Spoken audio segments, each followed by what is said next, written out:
So, tomorrow morning or sometime this week, I was thinking we can do this section next. We'll get the sand out and do the soil.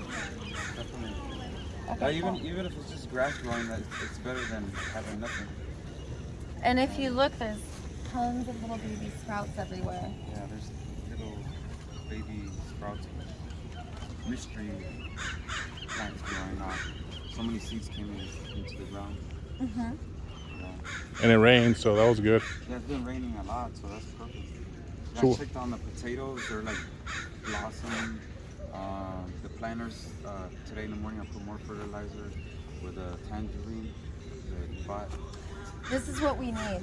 So OG and I are doing the goddess temple pop-up, and we're gonna get some goddesses out here. So we're gonna start defending our garden. So I say we put the garden back up again, but we kind of just like spread it, and then we'll have different goddesses that stay with the different. I mean, more than anything, it's just an educational opportunity to teach people about, growing their own food and living organically and living in sync with our environment. And so in the end, it's still a win-win, even if somebody comes and tears it out or anything to that effect. It's just, it's pushing ahead and spreading it in different places. So kind of like not putting all your eggs in one basket. So yeah, if they come and mess with this part, there's so many other parts. I say the parts they bulldozed we leave alone, and we'll do this. Maybe we'll do a couple flowers, but the new parts, then people can look at where all of our gardens are. I'm gonna go to Parks and Rec. Yeah. I already sang a musical at the Santa Monica Police Station this morning, and it was so funny. And then I'm gonna go to Parks and Recs to talk to them about getting a permit. Yeah. And then if we talk to Santa Monica, what we need though is we need people to come to Venice and live Burning Man with us. So not everyone is on meth. Think about it. If you were living outside and you didn't have to pay rent and you had food growing everywhere, and you could make a kick-ass little teepee or temple or treehouse, we could have amazing creative ways where if you want to do market economy, you can do market economy. You want to come out here and live Burning Man? Come and find us in no man's land. So we're gonna be covering this whole area with gardens. The Doobadoodle is here. Let me plant stuff there. But I just made the mistake of putting 60 marijuana plants. But I bet if we put flowers and food, they'll just leave it. So I'll talk to the manager again about it. I've already talked to him a bunch. And I say that we just start doing what we're wired to do. I listened to a woman, she was like Navajo or Cherokee, she was of some tribe, and I just want to honor the Native Americans because she described this magical sprinkling of meeting needs all over the planet where it's not that the buffalo, they followed the buffalo followed them. They would burn different areas and they knew how to work the soil. They worked with the earth. It wasn't just accidental how it was when other countries came to the Americas. Native Americans had a big hand in the way that this earth was. You just couldn't tell because it was not a hand of machines it was a hand of interdependence. It was a loving hand using the most amount of love and the least amount of force. Yeah, keep in mind that in our history, they taught us about Johnny Appleseed coming across the nation planting seeds that then had the foresight of creating a pathway for the settlers to have at least apples available for free. And so that's one example. And then another example of our history teaching us about the classical entrepreneurship lemonade stand. And that's an illusion also because if you do it, the government regulates you and taxes you before you even begin your entrepreneurship. The police is pulling you over and asking for permits and licensing and all those things, and if you don't have it, then they're asking you for money by putting a ticket upon you, which is at the end of the day asking you for money, because it's not correct in any situation if they're asking for money. And so that's another example. And this is another example of us keeping what we do, what we love, and what we care about going, regardless if the government comes and bulldozes what we plant, the seeds that we plant. Yet that also is an example of the contradiction with Johnny Appleseed, that today if we plant seeds, the government sees it as a threat. And so that's not in harmony with the history they taught us. And plants are so sweet and snuggly. I hugged a tree yesterday. It was the best hug. Like, people were walking by me like, dude, I need to start hugging trees. Well, remember when I used to dance around the garden? Humans, you're missing out. This could be, imagine I'm surrounded by a plant tree. La, la, la, la, la. This could be you, humans. Come to no man's land.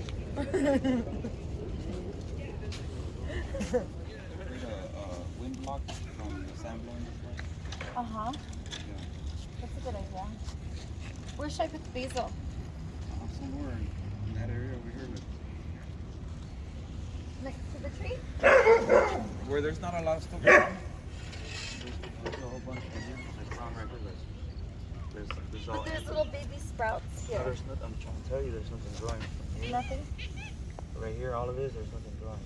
Okay. Right here's a baby. We'll be I careful. got all that, look. There's one baby. So, the way that I actually want to plant, I know we're digging in the ground right now. I don't like digging in the ground. I would rather just plant by putting soil on top.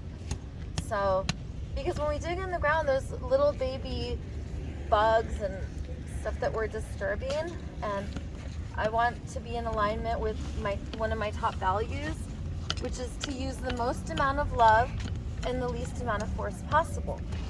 So if you look at the soil, it's nice and beautiful. See, there's a little baby sprout. See how soft this is and how dark? This is very healthy soil. And we're in the middle of the beach. So I see a lot of comments about, like, what's this girl doing planting stuff at the beach? Well, doodle-doodle-doo! I know what I'm doing, Scuba-Doo! I'm planting, like, why do people think stuff won't grow at the beach? I don't know why people think that. Stuff does grow at the beach. And a really hunky fireman came over and was like, oh, it's gonna grow crazy at the beach because there's just so much sun. And if a hunky fireman says it, you know it will. So, here we go, baby.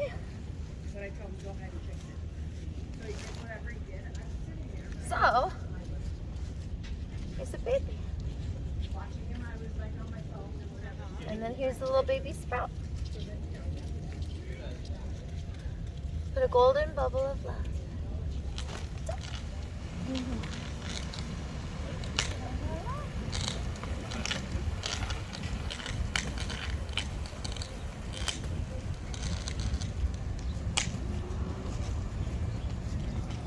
Hey!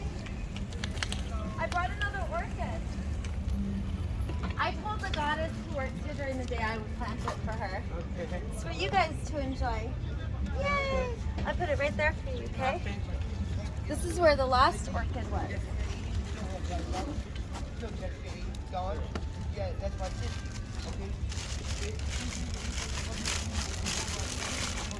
You can see our little garden plot here. And again, we have the good soil. We do a lot of work with our soil. We go to like many different places to get worm casings, to get all kinds of stuff, and then look how nice and dark it is. Yay!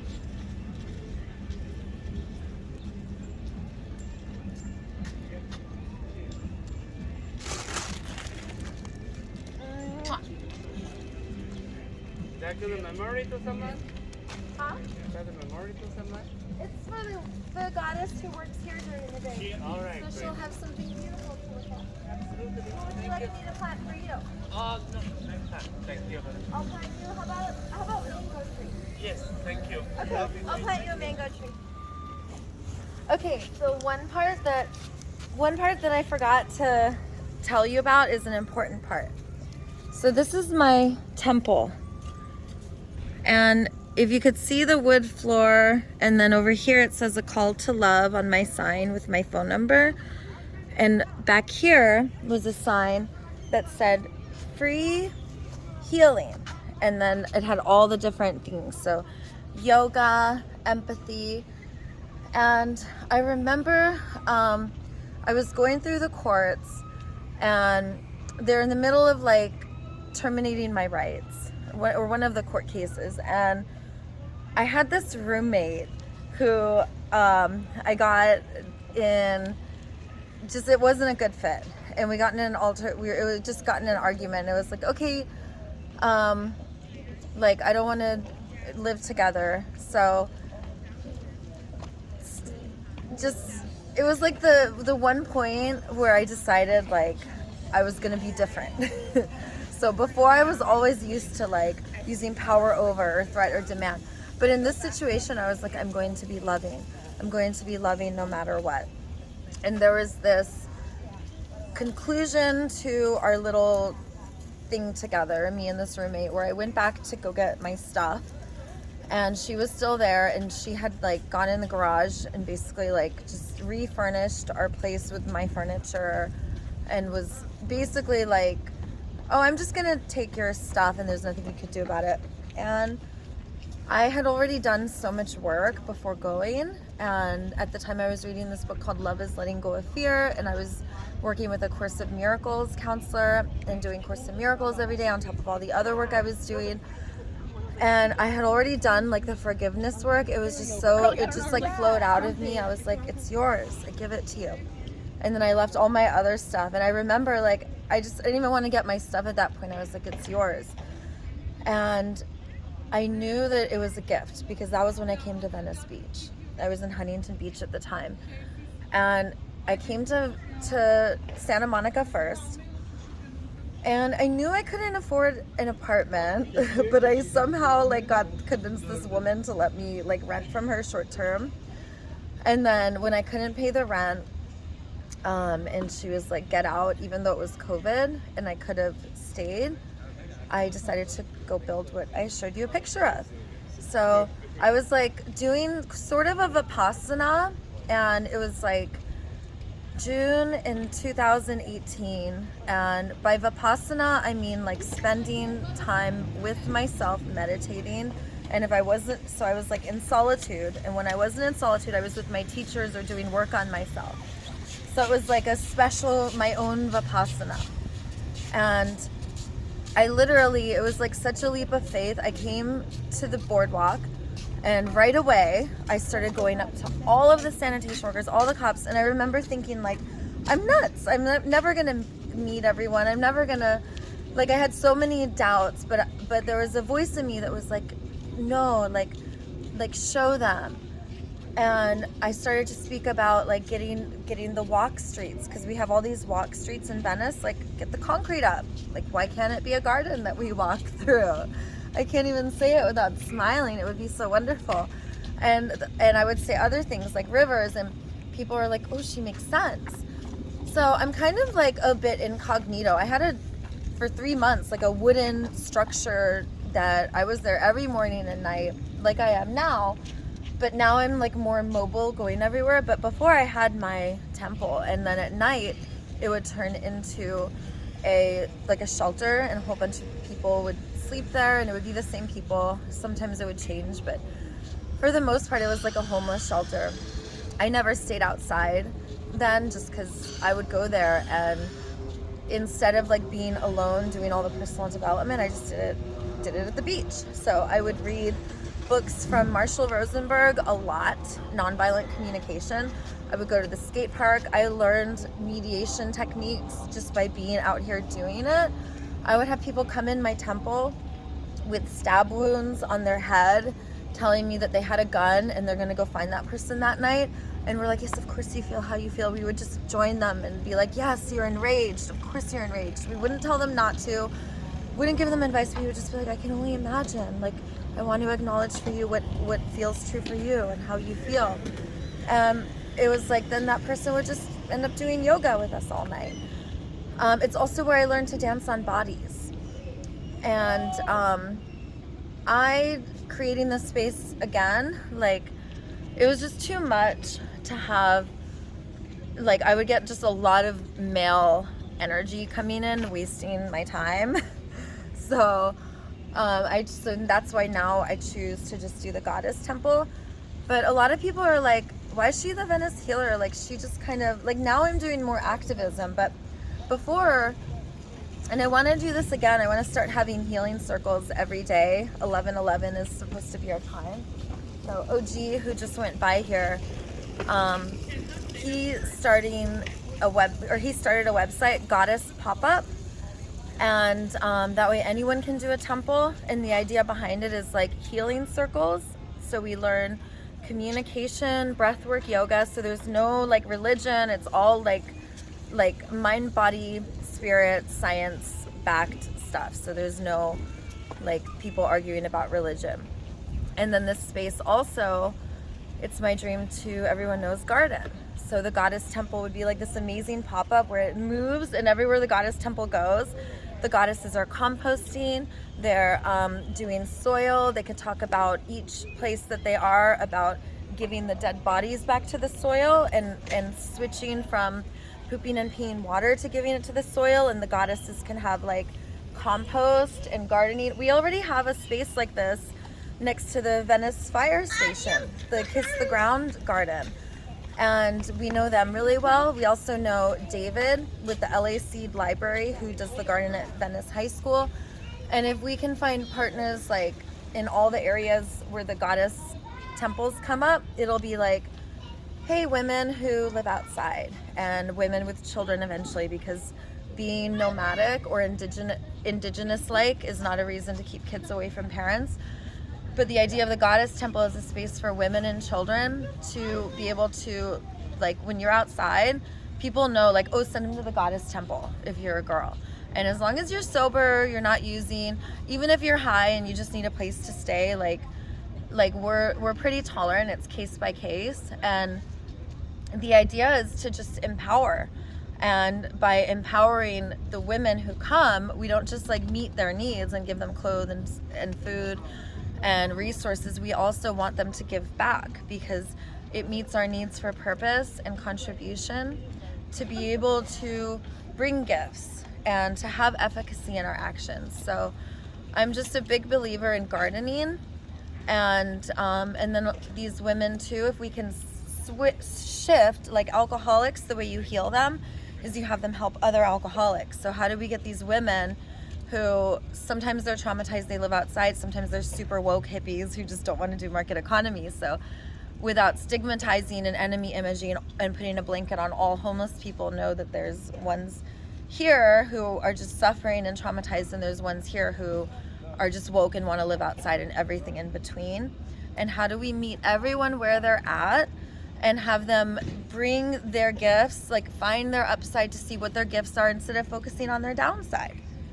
So I guess in conclusion, I just wanted to share about my temple, how I came out here, and how it's an act of courage that I did that symbolized myself embodying the change in the world that I want to see, in a world that I don't want to be available for, that I can mourn when I poop and pee in the toilet, but I don't consent.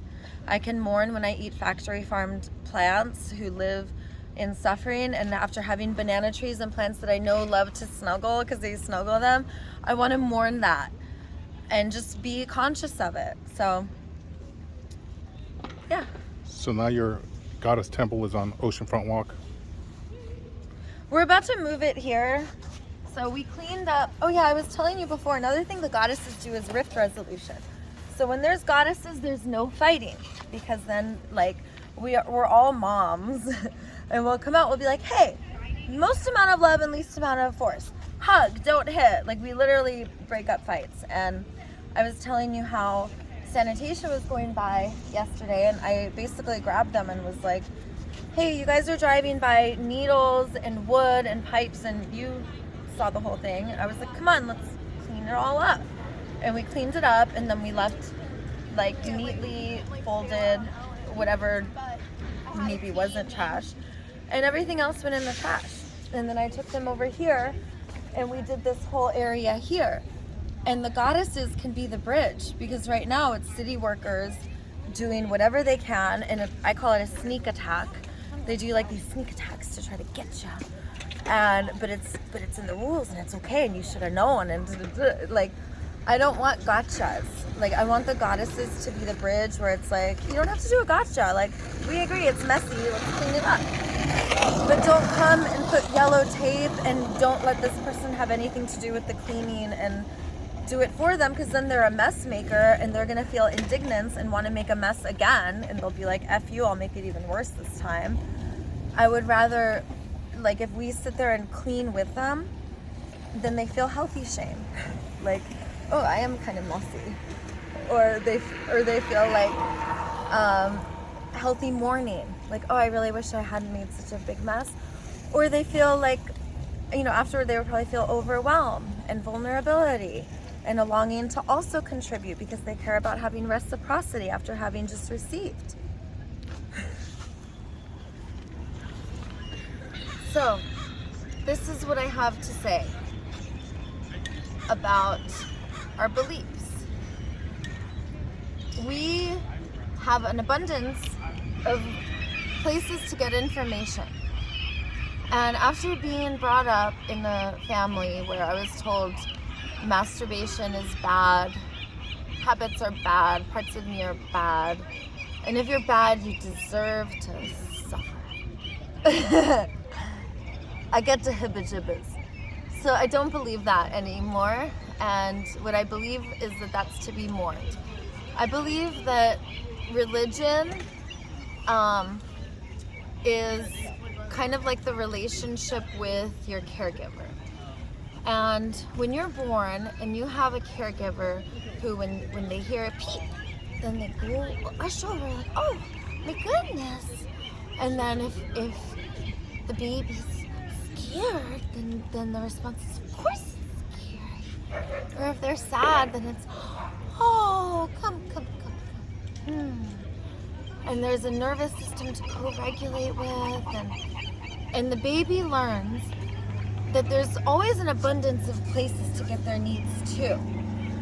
And in this space, this parent clearly, because they're resourced and that means their needs are being well met, this parent is in a space with many interdependent partnerships to assist in the raising of the child.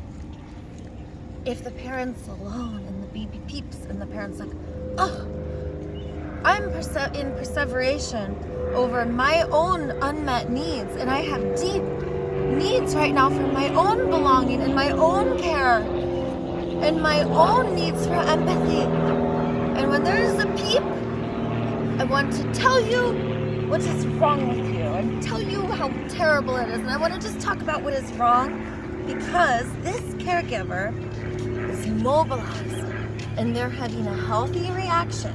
Cattle farmers know that when you take a mama cow and you take her away from the herd, even though they're all in like cages or even in horrifying conditions, like they talk about how when that mama's away from the herd, she's stressed out.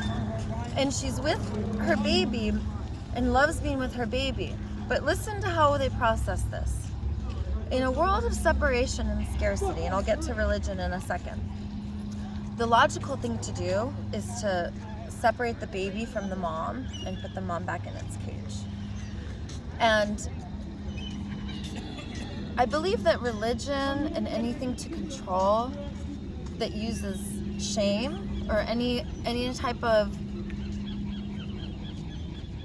teacher that is not meeting their student exactly in the developmental stage of learning and growth that they are in, is a practice that will not be as enriching as a more caring, compassionate approach. And that we can still learn in mobilization. We can still learn from fear of punishment and from suffering and shame and feeling like there's something wrong with us all the time. but that when we do, we feel awful, and then we end up treating each other worse. So I believe that religions are a clever way that we've basically taken the upside of several things, and things that are good about religion is like it's community, fellowship, expression of self, connecting to something higher within us as well as outside of us, all around us. So religion has a lot of wonderful things, but to then take this energy and presence and put it in as a figure that is punitive and controlling and uses power over and force, when we do that, it means that we had a parent that was punitive and used power over and force. So it's not to be mourned, it's to be treated with curiosity and compassion and love and generosity. Religion to me is an expression of our best strategies to help give us ways that we can live together without being too aggressive, because the current conditions are so traumatizing. When we are separated from our own power and our own, like, being the authority of ourselves, then we begin to look outside of ourselves all of the time to see, like, you know, what am I supposed to be doing? And when you're looking outside of yourself instead of inside of yourself, then I think that you're not using religion the way it's meant to be.